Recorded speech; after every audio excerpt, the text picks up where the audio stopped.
कथा ऐसी है कि सूर्य ग्रहण का समय था, द्वारिका से सब द्वारिकावासी और वृंदावन से सब ब्रजवासी सब कुरुक्षेत्र गए थे यज्ञ करने के लिए। ग्रहण काल में यज्ञ की बड़ी महिमा है। तो ग्रहण में यज्ञ चल रहा था, तभी ब्रजवासियों को पता चला कि हमारो लाला कन्हैया भी यहां आयो भयो है। 100 वर्ष से अधिक समय हो गया था बिना देखे ठाकुर जी को। तो सब ब्रजवासी गए ठाकुर जी से मिलने।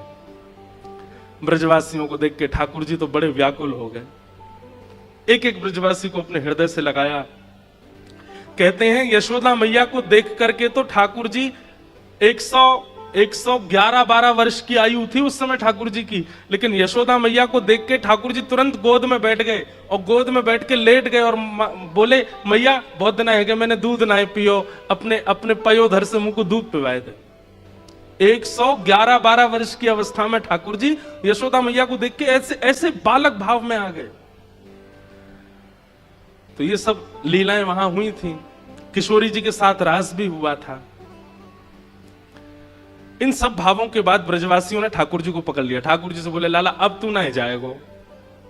ठाकुर जी बोले, तो फिर अब कहां करें? बोले, अब तू एक काम कर, वृंदावन चल, और वृंदावन तो फिर द्वारिका चलो जाइयो।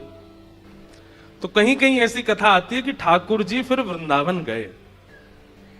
द्वारिकाधीश बनने के बाद दर्शन करने के लिए थोड़ी देर ब्रजवासियों के मान के लिए ठाकुर जी वृंदावन गए, और तब ब्रजवासियों ने रथ निर्माण किया और रथ बना करके उसमें ना घोड़े लगाए ना हाथी लगाए, ब्रजवासी ही खींच करके ले गए उस रथ को कुरुक्षेत्र से वृंदावन।